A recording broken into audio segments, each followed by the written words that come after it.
Sexton trying to get loose. He'll fire. Hey! Knocks it down. Carl slammed it home. Garland upstairs. Oh! Sexton inside. A thunderous dunk. And Allen blocked the shot at the rim. Welcome to the Chase Down Podcast, part of the Cavs media family. I'm your host, Justin Rowan. Support for this podcast and the following message comes from Zoom. 500,000 businesses connect using Zoom, a single platform for phone, chat, workspaces, events, apps, and video. Zoom enables real-time collaboration for teams around the globe. Zoom, how the world connects. And connecting with me now, live on Zoom, is my co-host, Carter Rodriguez. Carter, welcome back. Oh, it's nice to be home, Justin. It was really nice to spend a week in Texas where it was also cold and kind of crappy outside. I was really banking on this one, man. Carter, I live in Winnipeg. You do not get to complain about cold at any I'm time. just saying I was hoping for better, and I didn't get it. That's fair enough, but we could not ask for better because today we are joined by Bally Sports Sideline reporter Serena Winters. Serena, thank you so much for joining the podcast. How are you doing today? Hey, I'm good, except for hearing that we've got somebody complaining about Texas weather, and I literally just took off my parka as I sat down so I wouldn't look like I was all bundled up inside for you guys when we're here in Cleveland, and I think it's about 14 degrees outside. So who's complaining about the Texas weather? I'm just saying, you go on a business, you live in Ohio, you go on a business trip to Texas for a week, you think, I'm going to get a respite from the Ohio winter. I didn't get one. And honestly, I think everyone should be really sorry for me. I don't feel so sorry for you. Yeah, and the weather isn't the only thing cold. The Cavs shooting has been a little cold lately as well. It does look like the team's a little fatigued still. Carter and I have been talking about just kind of the appearance of tired legs, and that seems to once again be a factor. But I think it is good to start with the game last night against the Knicks. Not the prettiest game that the Cavs have played, but once again finding a way to kind of grit it out, missing an all-star in Jarrett Allen, and finding a way to win against a Knicks team that's hungry and fighting for a playoff position. Serena, what is your assessment as someone that was in the building? What was your assessment of the Cavs play last night? Look, I mean, sometimes, like you said, they're not pretty. You just got to grind them out. And they weren't just missing Jarrett Allen last night. They're, obviously you don't have Lowry either. And so you've got your 16th starting lineup in there. You've got Dean Wade and Ed Davis, neither of which have played many games or many minutes in the past few weeks that you're putting in there. And the fact that they were able to just come through at the end, they had to rely on their defense with that last possession because the Knicks could have scored. These are the games you look back on and you just want to make sure that you won, right? Because when it comes playoff time, or let's call it, April, and you're trying to fight for playoff seeding, these are not the games that you want to look back on and wish that you could have won. So it was important for them to win this game. And man, I've got such a new appreciation for Dean Wade now.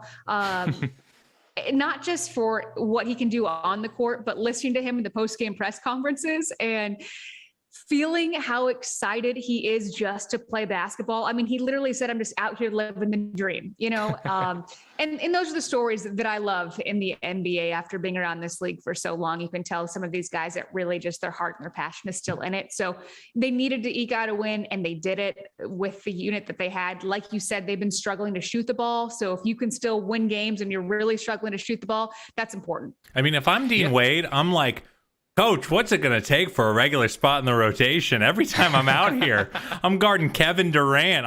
I'm doing everything you asked me to. I'm spacing the floor. I'm driving and dishing. Like, he's just been such an impressive player for the Cavs, almost exclusively in adverse situations this year. It's just hard not to love a guy like that, and they have two of them, in him and Lamar, who have both, at various times really weirdly really swung games, not just hung out in eight minutes. Ahead, like Lamar, that fantastic switch at the end of the game to defend Julius Randle, like two undrafted players on a team that has players that were drafted highly and are a real important part of the core. To have two undrafted guys consistently ready to step up and make an impact and bring the energy on nights where kind of the regular rotation players don't have it, that's just such a bonus. That's such a testament to the development staff, to the job that the assistant coaches have done to prepare these guys to be ready for when the moment comes. It's really, really impressive. And it's one of my favorite stories of this season. It's almost like a testament in my brain to like how good those dudes have been that like I was still like, man, I really think they should have won by more. You know, like playing who was like their 11th and 12th men in the rotation at the beginning of the year, like key minutes. I mean, Ed Davis played darn near 20 minutes, and I'm still like, yeah, they maybe even could have done better. I mean, it really says something about the bar this team has set. I do got to ask, if I were to pick some nits, this offense has gotten a little chuggy lately. Pretty Darius dependent. Serena, do you think that's just kind of a byproduct of the way that this roster has gone? Just in how much they've been missing, where it's just, listen, the one thing we know is Darius can run a high pick and roll and run a dribble handoff with Kevin. Do you think that's as simple as it is? A little bit. I think, you watch these past couple of games and the offense does feel like it's been bogged down, right? Certain things like they could just be running, a motion offense and it's just on one side of the floor and you feel like it could be spread out more. It is just the past couple of games isn't what it was, let's call it last week, right? In terms of just that flow and that ball movement.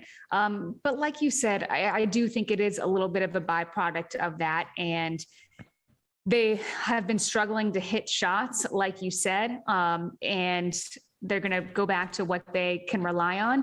But I'm with you. I would like to see a little bit more offensively in these next couple of games.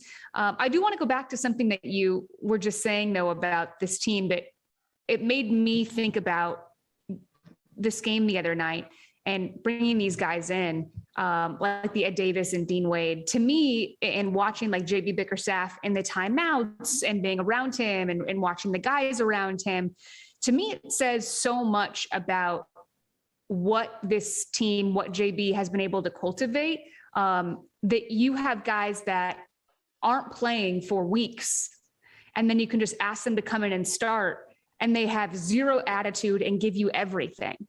Like I've been around the league for a while. That does not happen everywhere. And then you have Dean Wade come in his post-game presser and say literally that he understands why he doesn't get time. They've got 5 really good starters and he's got guys that are really, really good that are ahead of him. And all he wants to do is win the scrap. Like he completely understands his role.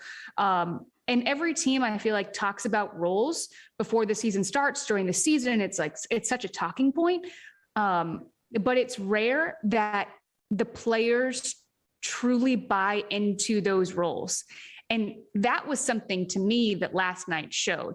Like as you go down this depth chart, that they are still buying in, I think to me says a lot about where this team is at and where they can go and what they're currently creating with the injuries that they have. I mean, they are down a lot of guys right now. It's unbelievable. I mean, when you look at the opening day starting lineup, you're missing 4 of your top 6 guys in the rotation. Like, right. Yes, Kevin Love is probably one of the front runners for 6th man of the year, but they also lost another guy that probably would have been a front runner for 6th man of the year in Ricky Rubio. Mm-hmm. You're missing Colin Sexton, who brought so much to the table for this team offensively. And even just looking at last night, sometimes when it comes to this time of year, they just ask how many wins you get. They don't ask how you go about getting them, right? And when guys are out of the rotation, sometimes it just kind of gives you an increased appreciation of what they bring to the table on a night-to-night basis, because you look at the top 3 players for the Cavs this season in terms of on-off difference offensively. Lauri Markkanen's number 1, Darius Garland's number 2, and Jarrett Allen's number 3. And you can tell for Darius, who the broadcast mentioned that is still playing through some back stiffness and whatnot, is obviously fatigued and has to do a lot offensively. Not having Jarrett Allen out there to free him up with screens and things of that nature, that makes a huge, huge difference. And I don't think it was any surprise to see Kevin Love come in off the bench, a much more kind of fundamentally sound screen setter than Evan Mobley, who still needs to work on that aspect of his game. It didn't surprise me that those two had fantastic chemistry, and that was some of the best moments offensively that we saw from the Cavs. Yeah, I mean, I'm with you on that, definitely. I will say it's, they can't play like they did last night and expect a win against a team like Milwaukee or a team like Boston, right? Because you just have to score more points against those types of teams. Yeah. But I think that win last night, when I asked Coach after the game, I said, what are some of the things that you liked and what some of the things you didn't like about that game? And I really asked that because the previous game against OKC, when he opened the presser, he wasn't playing around, right? Like they won, but he was not happy. So when I opened that way against the game last night, I thought it was telling that he goes, I liked it all. Like I liked it all. Like we got the win, we won the scrap. I liked everything about that game. And I think that goes to tell you, like, he understands the personnel that they have right now and that they just need to win games with what they have. But it's going to be tough if they don't end up having Jarrett back for Milwaukee, because like you said, it's not just what he does in the paint, right? Like it's not just what Jarrett's stats provide that is so important to this team. It is 100% how they play. And it's also what you're just pointing about, the spacing, right? And what Darius is able to do offensively because of the spacing that Jarrett Allen provides, with the pick and rolls or screening or whatever that may be. So, I mean, it's a pretty big deal if Jarrett's not playing. It's funny. I want to rush to his house with a bunch of Pedialyte. Listen, gallons and gallons of Pedialyte. Let's get Jarrett back on the floor. I'll tell you, for someone with as many splash plays that Jarrett has, it is really, I find on the nights that he's not out there, that even I forget how valuable he is. It's like, man, why can't we get anyone sprung on any pick? Oh yeah, the best player on the team at doing that stuff isn't here. You just expect it now, right? Like you just expect those nights from Jarrett. Yeah, and he's been truly integral to this team, and like, I do feel like he's a guy you almost feel more when he's not there than when he's there, because of just all the little things he does to kind of keep the the trains on time and keep the offense moving. But I'll say this, I still feel pretty darn good about this team. Like I feel like they are surviving stretches of the season that in the past, Justin, would have really derailed them. Yeah, I totally agree. And one thing that stood out to me as well is the impact that Rajon Rondo has. Like, it's still not what Ricky Rubio was bringing to the table, but getting him back in the lineup, having someone else that can handle the ball, you could tell that had a big impact on Darius. Really happy to see him back and interested to see how that goes, because there is a difference between Brandon Goodwin, who's been, once again, another one of these guys, another find by this front office of someone that's been able to step in and fill in very admirably, but there's a different level of understanding. There's a different level of getting guys into their sets and whatnot with Rondo. And for him to come and have his Cleveland debut, hit that deep three and just kind of do all the little things, I thought really gave them a lift off the bench. And he is so talkative, guys. He's like, I mean, even when he was on the bench and not playing, because I go over to the timeouts and listen to those, and he was so talkative then, but last night when he was playing, you should hear him coming out of the game. I mean, he's invaluable what he's telling these guys. I mean, it is high level, scouting. This player during the game is so valuable. So he is bringing a lot to the table in that regard. And the players are clearly responding to him. The threes are just an added bonus. I mean, I'll be honest, I didn't expect that. That corner three at the end was, woo, got me a little stressed. Glad they got away with it. But yeah, I mean, he's shooting way better than you would expect. What kind of relationship do you see forming between him and Darius? Because that's the guy who, you want him in his ear. And, and I think it's a real credit to Darius too, how open he has been to veteran mentorship, starting with Ricky. And now that, Ricky unfortunately is injured with Rondo. What have you kind of seen from that relationship thus far? That's huge. I mean, talk about invaluable when you're at the level already that Darius is at. The next step in your growth is learning from a guy like Rondo, but especially now that Rubio's out. There is so much that he can give Darius. And Darius has already said, like, little things that he's told him or that he's picking up on. Darius has already sees the game differently this year than he did last year. Like, you can already see how the game is slowing down to him. And I think that Rondo was just going to speed that process up for him even more. And then to have that encouragement from him, but also to play alongside him in certain lineups, right? Like, that also allows something different for this Cavs team. But I mean, look, your third year in the NBA, already an all-star, at least in my mind, playing at all-star caliber level. And then to have Rondo there, who, if you talk to anybody in the NBA, if you talk to any player that's played with him or played against him, whether they, you know, it doesn't matter if you like him or don't like him, they will all tell you how smart he is on a basketball court. And he's clearly already doing that with Darius. So, I mean, I think that's huge. I also think it's going to be really important now that Colin Sexton is around the team more, right? Where he's at that point in his rehab where he wants to, you know, be involved. He wants to, he talked about it, almost be like a coach and understanding what's going on. And I think once he's back with the team, hopefully next season, I know Chris Fedor did mention there's maybe a slight possibility of a postseason Colin Sexton. I don't want to get my hopes up yet with that, but I do think it is valuable as much as you don't want a young player to be injured and you want them to be learning on the floor. Sometimes there is an added benefit to kind of taking a step away, getting that perspective and observing things kind of from a 10,000 foot view. And I think having someone like Rajon Rondo in his ear is going to be a benefit for Colin. It's the little things like that having a veteran like Kevin Love to talk to the bigs, having Rondo to talk to Darius, to Colin, to having Rubio around. Like, that's the kind of stuff that doesn't show up in the stat sheet, but it's so important when you're talking about developing a culture and developing good habits for these young players. Yeah, I couldn't agree more. It really is the only way I think that this uber young starting lineup was ever going to work, was to really flank them with like legitimately established vets playing behind them, and still useful vets too. Like, that does matter, you know, like guys who can still get out there and take over and like, get out of the way, kid. I got this for a few possessions. I mean, obviously, in a lot of ways, I think Kevin won him the game last night with his spree, with his mini Cavalanche in the third quarter. We're going Cavalanche. A Cavalanche. Yeah. Oh, I like it. Cavalanche. I like it, Justin. That was suggested in our Discord. Chris Fedor after the game called it like a vicious flurry, like something like that. Or no, vintage flurry.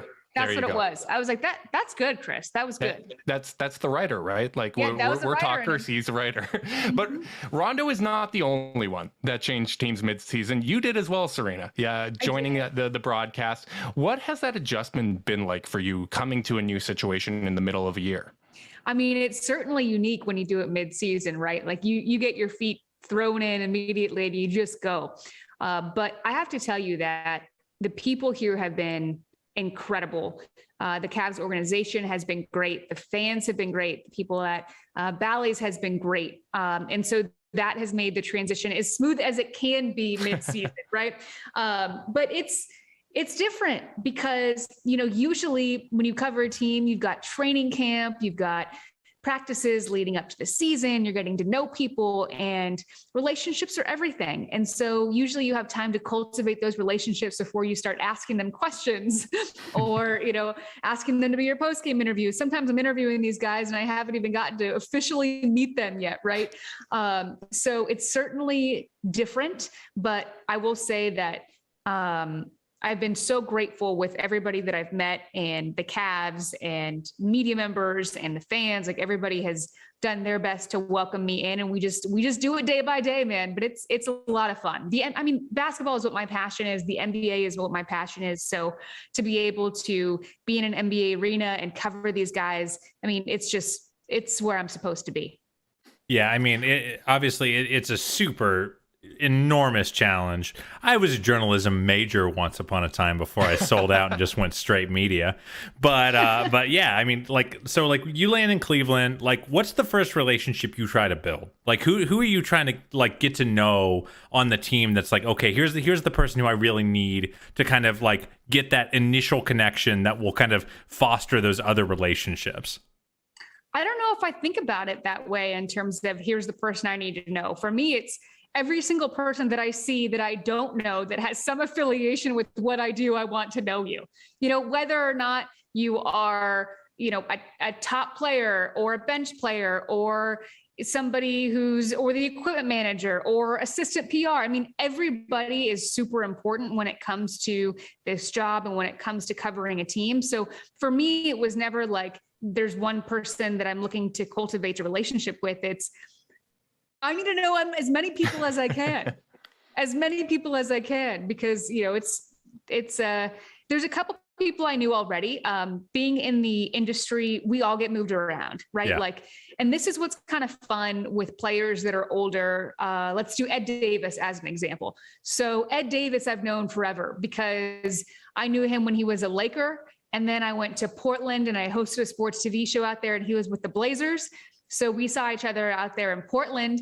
And then I was out here covering a Cavs game before I took this job, actually for the Kings, but it was a Cavs-Kings game. And he saw me and he was like, Serena, you're here? And then he saw me behind the bench and he was like, what? So that's kind of fun, right? Because we've all had our journey, whether or not you were a media member or a player. Players get traded, media members kind of in a sense get traded. Sometimes you're free agents, sometimes you're not. And so people that have been in the industry long enough to understand that no matter what side you're on, like it's always fun to say like, wow, I never thought that we both end up in Cleveland, right? Or one of the assistant coaches who I've known forever because he was with the Lakers at one point. It's like, wow, we met in LA, never thought I'd see you in Cleveland, we've been living here. So that stuff to me is fun. And so I've known some people just because of the NBA, but getting to know all of the players and that's a challenge because you're working, right? And we're in COVID. So it's not like you can just go grab coffee with somebody or have a conversation with somebody because we're still in the pandemic situation. So that just adds an entirely different level to coming in mid-season. So the second you were hired, Justin and I were immediately like, we should get her on the pod. And then I realized the Cavs were going on that enormous road trip and you weren't even going to be there. So I was like, what a tough time to start. You get 3 home games and then you have to report remotely for 2 weeks straight. I mean, what a ridiculous challenge for you. I was living in a hotel too, with as many bags as I could take from, where I was living at the time. And you just, like I said, you just try to make it work. And then I was trying to find a place to live because it all happened so fast. Luckily, we're in a place now and out of a hotel, but it's definitely an adjustment. I think I came out here on a Saturday. My first game was the next day. Oof. So that tells you how quickly everything moves. But that's how this industry is, man. That's how it is. And so you just got to be ready for it. And if you just dive in. Well, we should give a shout out to our buddy Dan Meringue, who immediately messaged me after the news broke. He told me we have to get you on the podcast right away. Within 2 minutes of the announcement, he was DMing me, bugging me, and he definitely got to give a shout out to him. Was there any adjustments or anything that you did to help yourself get up to speed so quickly? Because at least from our perspective, it looks seamless having you on TV. Thanks, man. Listening to you guys. Are you kidding? I mean, I was listening to the Chase Down pod. As soon as I don't flatter us. Don't you dare flatter us. I'm flattering you. I'm flattering you right now because to me, one of the best ways that you can get to know a team and get to know a market, especially when you're diving in quickly like I did, is you want to listen to what everybody is saying. You want to listen to what the media members are saying. You want to listen to what the fans are saying. You want to know what the hot talking points are. And by listening to you guys and by listening to other podcasts, listening to Locked On Cavs as well, shout out to Locked On, who I was with, yep. Right? So listening to all of those gives you perspective on what is important to this market, right? And you need to me, that's you're listening to your peers, you're listening to the fans by doing that. And so that's kind of how I start, right? It's just listening as much as you can everywhere. So you can start, just speaking the language basically, right?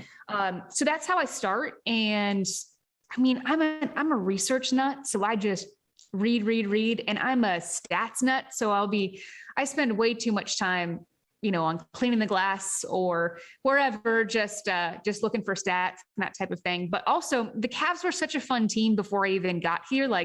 they were already fun to watch, right? So I was already watching.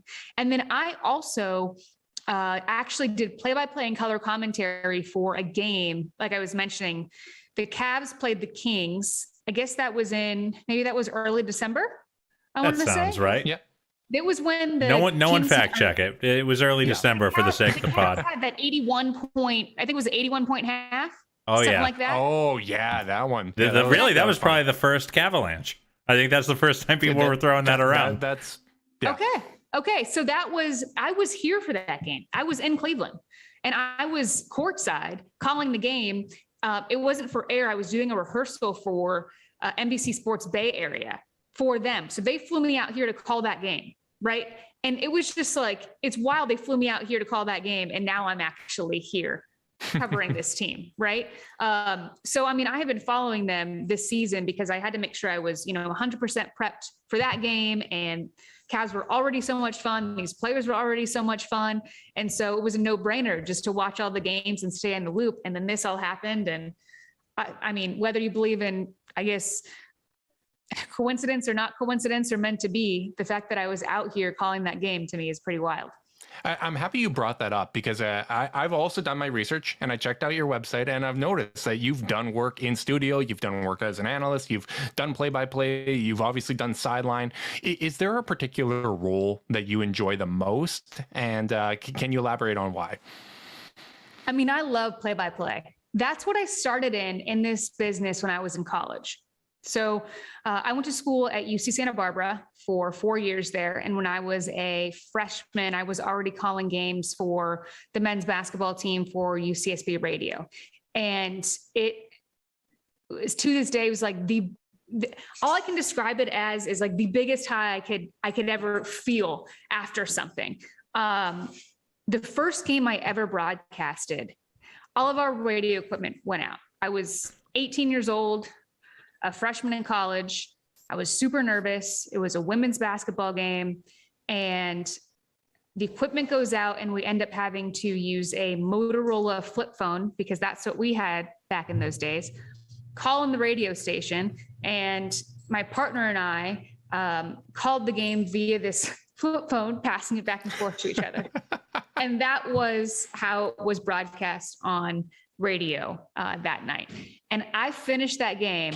And I didn't have my glasses then and I couldn't see very well. And they put us like way high up in the rafters. And I thought we would be courtside, little did I know, but we were like way up there. So I'm squinting to read the jerseys and see who they are while passing back that flip phone. And after that broadcast, I knew that this is what I was going to be pursuing for the rest of my life. I mean, there's just a feeling that you get, and I've been chasing it ever since. When I knew that I wasn't going to be good enough to play professional basketball, I was like, how do I stay in the sport that I love? And then I started calling games, and here I am.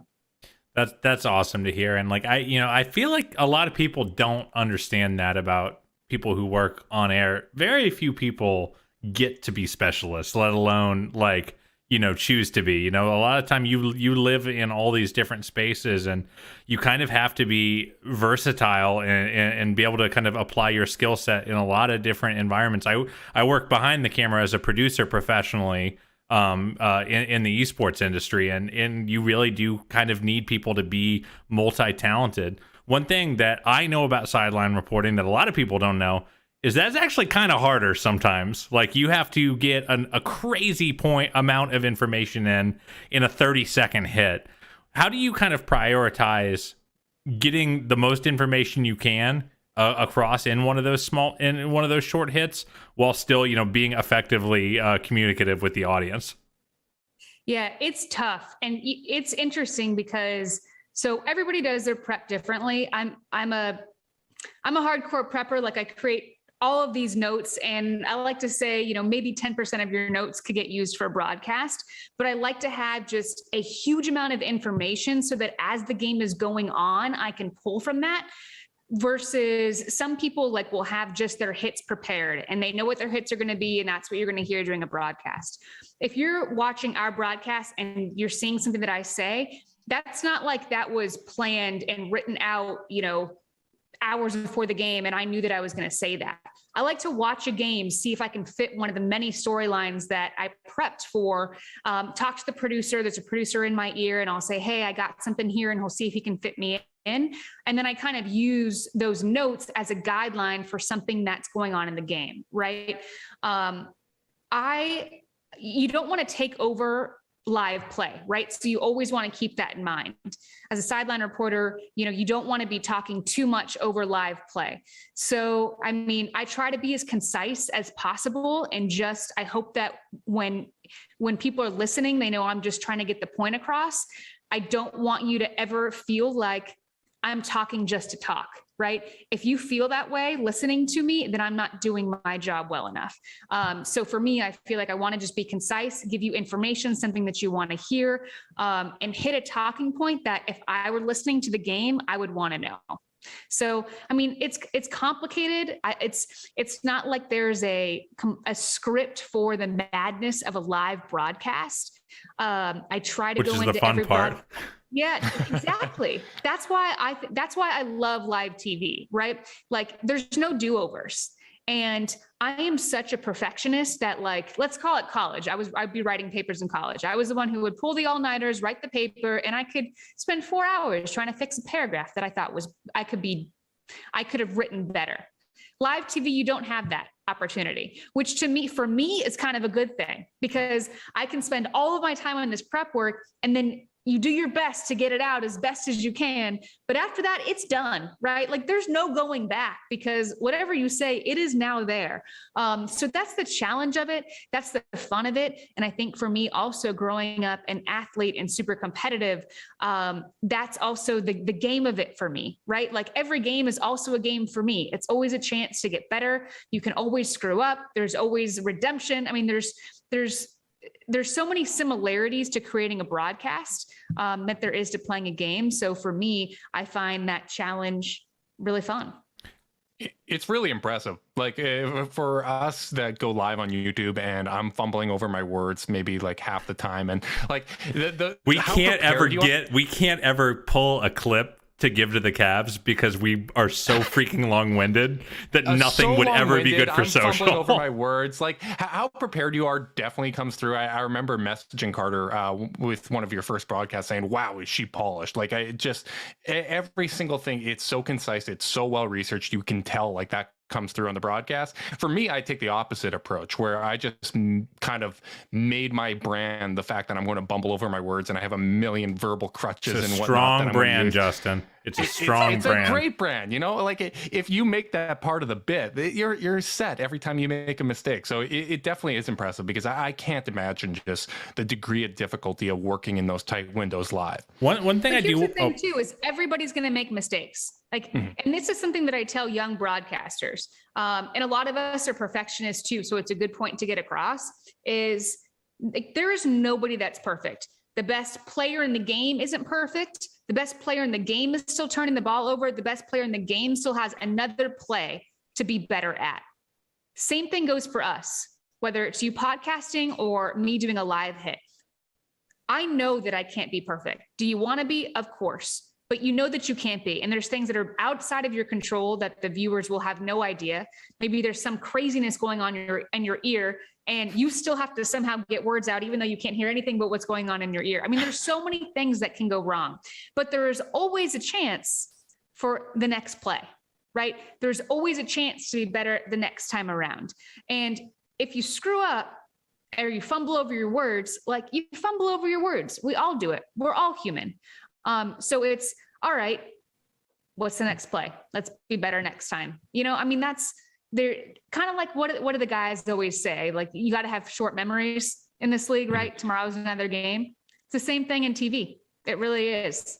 There are a lot of similarities. Yeah, totally. One thing I did want to ask you about is the journalistic side of this, because obviously there's the presentation and being good with your, with your economy of your hits and stuff, but there's also a matter of using a lot of discretion. You are one of the few people that gets to go stand right next to that huddle and hear what JB's telling the players, sometimes in really high stress situations. How do you kind of differentiate between, what kind of needs to stay in-house for that team to make sure that they still, have your trust, versus informing the public as to kind of what's going on? That's a really good question, and something that's really important to point out, because number one, trust is to me the most important thing. In order to be able to deliver good information to your audience, you have to build that trust with the team. And in order to do that, you have to know how to use that discretion. Because, I mean, for anybody that's played sports and been in a huddle or been in a locker room, like, there is plenty of stuff that gets said that should only be for the team, right? The hard thing is that there's no script, right? There's no book that says, hey, Serena, if we say this, don't say this on air. Hey, Serena, if we say this, you can say this on air, right? So you kind of have to create what your own, I guess, kind of rules are. And for me, I just try to, number one, try to stick to basketball, like X and O's, offense, defense, like what coach is saying in the huddle regarding what they can do better next time or what they are doing well, right? Like, to me, that is always fair game. When it comes to, let's say a player is calling, or a coach is calling a player out, or vice versa, to me, that is not something that's my space to report on. That, to me, is the sanctity of that huddle. Like, the fact that they allow me to stand there and trust me to listen when I'm sure it must be awkward. I try not to be invasive and I try not to stick out, but look at me. Like, I'm the only female that's around the huddle and I'm not in a jersey. Hey, here I am and I have a microphone, right? And I've got to get close enough to kind of be able to see and hear what's going on. But there are things to me that are within the sanctity of that huddle, that even though I might hear them and even though I might see them, there's no reason for me to report on that, because that doesn't do anybody any good. The audience doesn't need to hear it, and it certainly doesn't do any good for me to broadcast it. So the tough ones are, say the Cavs are having a bad game, right? And coach is upset in a huddle. How do you report on it? To me, I think it's fair game with how the game is going, especially if, maybe it's the OKC game, right? And JB was, like any coach would be, clearly frustrated with some things.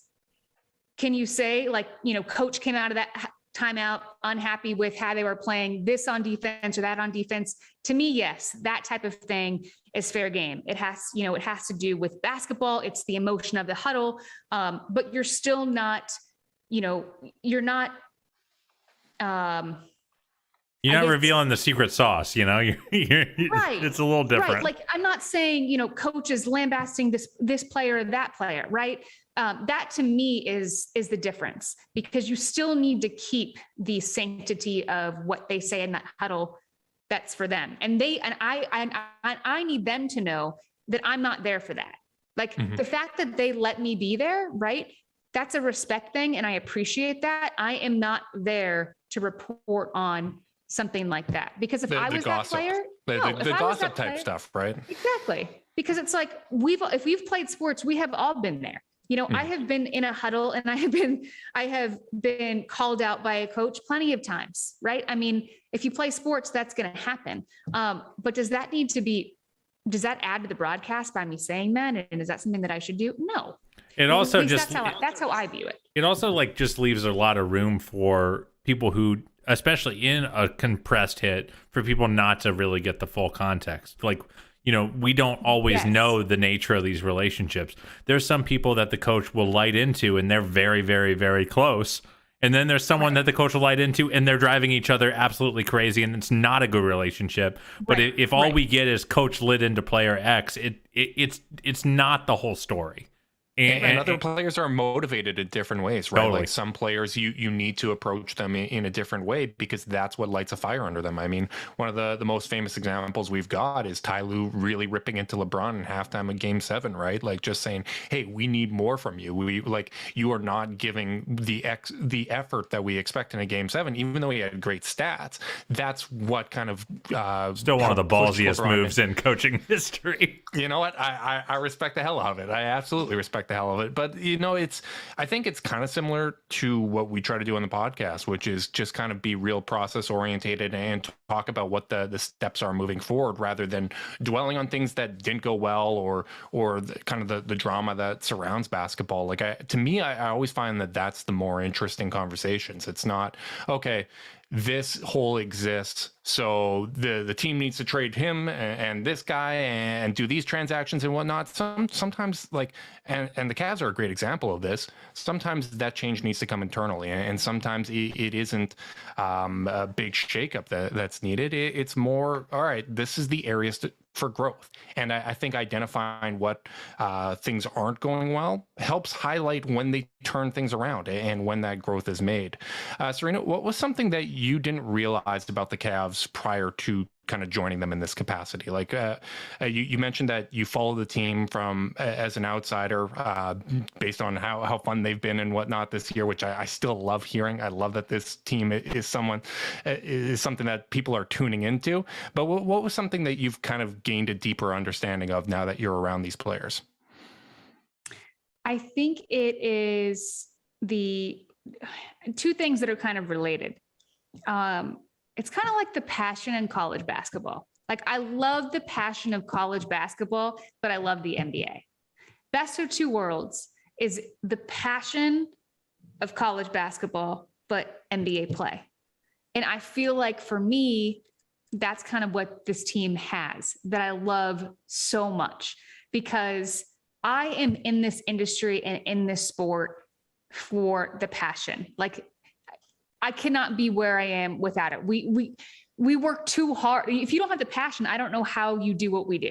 I just don't. There's too many sleepless nights. There's too many non-paid years. There's no health insurance. You have to have it. And so when you can see that the players have that same passion still, because everybody had it at one point, right? When they were younger or whatever it is. But a lot of times in the NBA, you start to get jaded by it. And yes, you still love basketball, but like that, I don't know, there's just this, you can feel when someone has that passion. And I feel that with this team, being around them. So like seeing them talk to each other, seeing them on the court, seeing how they talk after games. But then they also have the NBA play to go along with kind of that like college basketball heart that I love so much. And so for me, that's kind of been the, I guess, most welcome surprise. Well, I remember when that first OKC team with Harden, Russ, and KD was young. Everyone said it was a kind of a collegiate atmosphere, and I do wonder if that is just a big part of how young the core of this team is. Obviously, they got their old farts they like to mess with in Kevin and Rondo and those guys, but like Jarrett Allen said it himself. He might have even said it to you. I don't remember. But where he was like, I just didn't know how special it would be being on a team this young that's playing this well. Yeah. Has any player in particular kind of surprised you as kind of standing out as either a leader or a particularly good interview where you go, oh man, that person's actually sneaky insightful, or watching them work with their teammates like jumped out to you in a way that, caught you off guard a bit? Well, Jarrett, I mean, talking to Jarrett is just a delight, honestly. Like, not to mention how genuine he is when he speaks to you, but he actually listens to what you ask him and does his best to give you a thoughtful, insightful answer. And as somebody who's been in this industry for, I guess, too long than I want to admit, over 10 years now. We're old. We're all old on this podcast. It's how fine. Much I appreciate that. Like he is just a breath of fresh air to talk to. And then how he takes accountability when he doesn't feel like he played up to the highest level that he could have played that game. That is, for me, the ultimate sign of leadership. And he does that with grace and humility. So for me, that's kind of what stands out as an answer to your question. Is there a particular anecdote, either with Jarrett or another player, that you kind of feel best encapsulates the spirit of this team and what they're all about? Walking on to a team plane, and I've traveled with teams before, and like I just try to be professional, walk back to my seat. That's just what I do. The player space is their player space. I never want them to feel like I'm ever invading that, or, that is their space. So if I have to walk through and it's through the player area on a plane, I just kind of go back to my place and sit down.